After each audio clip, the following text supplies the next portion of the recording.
Hi everyone, I'm Colleen.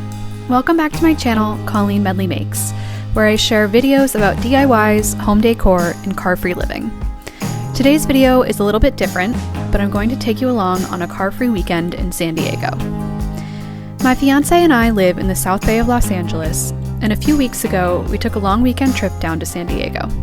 My partner was participating in an organized bike ride called the Gran Fondo, and we decided to make a trip out of it.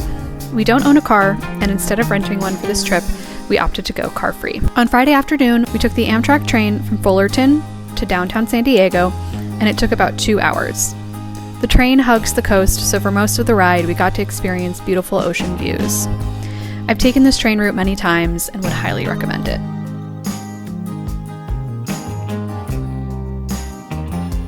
Once we arrived in downtown San Diego, we took a short Uber ride to our Airbnb to drop off our stuff, and then headed out on foot to explore. We stayed in the Bankers Hill neighborhood, which was walking distance to the Little Italy neighborhood, where we ventured to first. We went to Ballast Point Brewing for a beer and some nachos, which were great, but the atmosphere here was the best part. After that, we walked through the Little Italy neighborhood more, which we found very charming, and made our way into the downtown core of San Diego. We walked over to Petco Park, and then stopped at Half Door Brewing Company for another snack. From there, we hopped on a bus back to Bankers Hill and relaxed at our Airbnb for the rest of the night. The next morning, we walked to a coffee shop near our Airbnb called West Bean Coffee Roasters for breakfast sandwiches and a pastry. This fueled us for lots of exploring in Balboa Park. It was fun to feel like locals taking a Saturday morning stroll through the park. We considered going to the San Diego Zoo, but opted not to on this trip.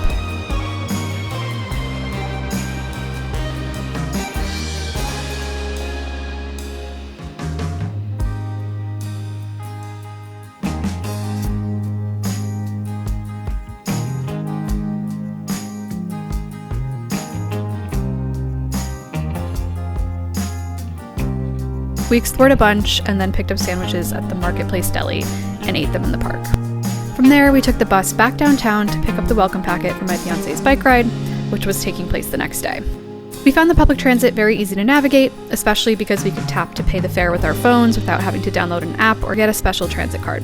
This is particularly convenient as a tourist who may only use the system a few times. Then we took an Uber out to the Cabrillo National Monument.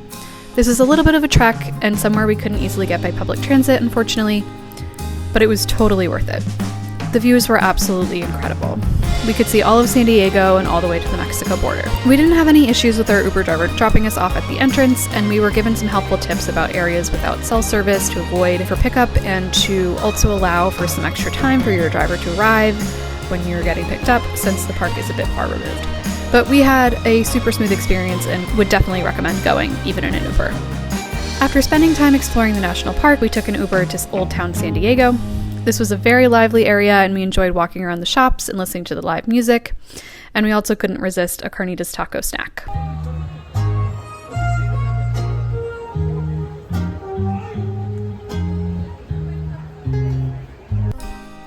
From there, we took the light rail from Old Town back to Little Italy, and had a lovely pasta dinner at Roman Wolves, and then walked back to our Airbnb.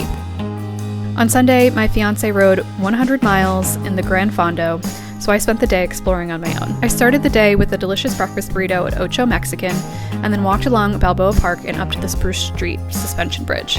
This was very cool, but also terrifying for those of us who are afraid of heights.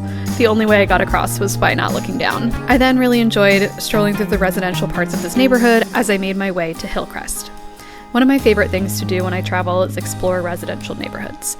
I love seeing the different styles of housing and imagining what it would be like to live there. I then walked along the commercial stretch of Fifth Avenue in Hillcrest and went into some consignment shops, but I fell in love with Blue Stocking books.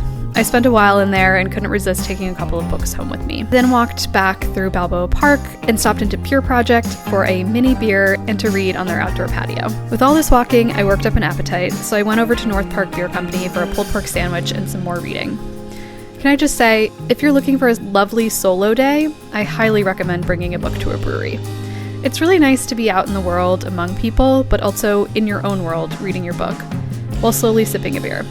I think I'd like to spend more Sunday afternoons like this. A few hours later, I walked down to Balboa Park to meet my fiance at the end of his bike ride, and then we met up with some friends for a drink and spicy Szechuan food at Polite Provisions. Great vibes, great cocktails, great food. Would highly recommend. The next morning, we packed up and got on the Amtrak back to LA. If you're curious how the cost of this compared to renting a car, in total we spent about $170 on Ubers and $10 on public transit while we were there. The majority of the Uber cost was to go to and from the Fullerton Amtrak station, since that is about 45 minutes away from where we live. We booked our Amtrak tickets using points, so that was zero out-of-pocket cost, but tickets are typically about $40.